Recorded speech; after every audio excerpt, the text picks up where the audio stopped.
Hello friends, welcome to my channel IELTS Daily Tips. In this video, I will be talking about few of the basic mistakes people do when they appear for the speaking exam. So many people ask me how I was able to score high in the speaking, and the only answer I give is that work on your weaknesses. You have to analyze first, like in which section you are weak. Are you weak in grammar, vocabulary or sentence formation, and work accordingly. So let's quickly come to some of the basic mistakes which people do when they appear for the speaking test. The first one is lack of practice. So I have seen many of them, like what they do is they just read the content online or they just read the book. But trust me, this is not the correct way of preparing for the speaking test. What you have to do is pick one topic, sit in front of the mirror and just start speaking about the topic, and you have to analyze how quickly you are able to generate the content, and then you have to work accordingly. After that, you can refer to the book and see many more points. Second one, grammatical mistakes. Now, do you know that IELTS carry 25% of your grammar marks? If you are weak in grammar, then I'm afraid you will not be able to score good in the IELTS speaking or any other module in the IELTS test, because it carries 25% of the marks. So work on your grammar. The best way you can do is buy a school level grammar book and you just solve the questions at the back and just go through the different topics. This way you will be able to improve your grammatical skills. Third one, poor usage of vocabulary words. Try using a good and meaningful vocabulary when you're going for the IELTS speaking. So it will make a lot of difference. The examiner will find that you are good in English, you are able to express your idea and thoughts beautifully.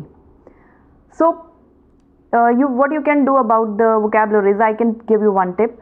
My suggestion to you will be that just look for the topics and the questions which were asked previously in the IELTS exam. Jot down all the important vocabulary words which you find related to that particular topic and work on it. You can get questions related to that topic in your IELTS exam. The questions will not be exactly the same, but definitely it will be related to that topic. So you can use those vocabulary words. Fourth thing, lots of pauses. When you stop multiple times while answering the questions, it gives a clear indication to the examiner that you are not fluent with the English language and you are not able to express your ideas and thought very fluently. So don't fumble when appearing for the test. The only way this can be avoided is that practice as much as you can. Fifth thing, poor posture. When you are sitting lazy, you are not confident and you are not smiling often and you are speaking in a monotonous tone, the examiner feels that you are not good with the English speaking skills, and it leaves a very bad impression on the examiner. So be positive. That positivity will be seen in your answers. Sixth one, pronunciation, poor pronunciation. So pronouncing the word correctly is very important in the IELTS speaking test. Sometimes the examiner will not be able to understand what word you are talking about if the pronunciation is not correct. So it will definitely take you towards a low band score. So work on your pronunciation. The seventh thing to keep in your mind is, do not divert from the topic. IELTS test is very easy, especially the speaking one. You are asked, the questions are related to your life, your surroundings and your personal experiences. It's not a rocket science, or it will not be like a science or a maths test. So answer them beautifully, express them gracefully so that the examiner gets an idea how fluent you are in the English. Eighth point, no cramming. Please do not cram the answers.